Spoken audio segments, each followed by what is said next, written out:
Maintenant, pour l'encadré théorique, le nombre chromatique est le nombre minimal de couleurs nécessaire pour colorier tous les sommets d'un graphe en s'assurant que deux sommets adjacents ne soient pas de la même couleur. On utilise le nombre chromatique pour optimiser des situations dans lesquelles on doit tenir compte de certaines contraintes.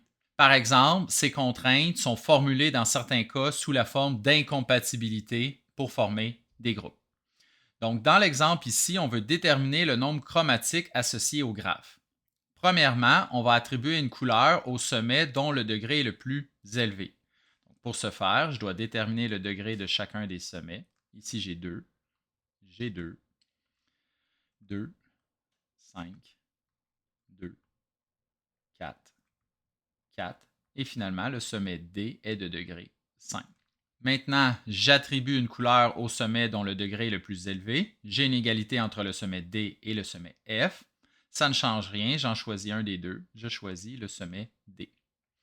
À l'étape suivante, attribuer la même couleur à tous les sommets qui ne sont pas adjacents à ce sommet, donc qui ne sont pas adjacents à D, ni adjacents entre eux. Parce que s'ils étaient adjacents entre eux, ils ne pourraient pas être dans le même groupe, associés à la même couleur. Donc, je pourrais prendre le sommet C, il n'est pas adjacent à D.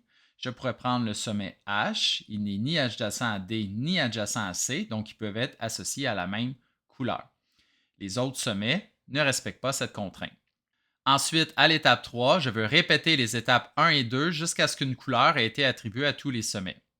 Donc, je vais sélectionner une nouvelle couleur que je vais associer au sommet dont le degré est le plus élevé, le sommet F. Je lui associe la couleur jaune et j'associe cette même couleur à des sommets qui ne sont ni adjacents à F ni adjacents entre eux.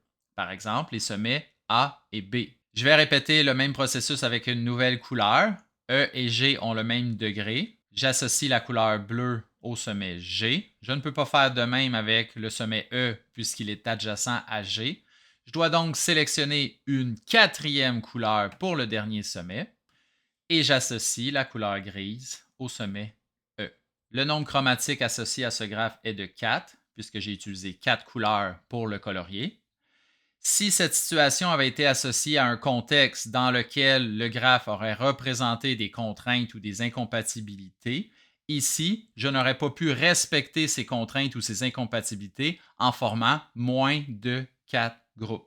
Ces 4 groupes pourraient être formés de façon différente, mais vous ne pourrez pas en former moins de 4. Voilà, c'est ce qui m'a fait à la capsule.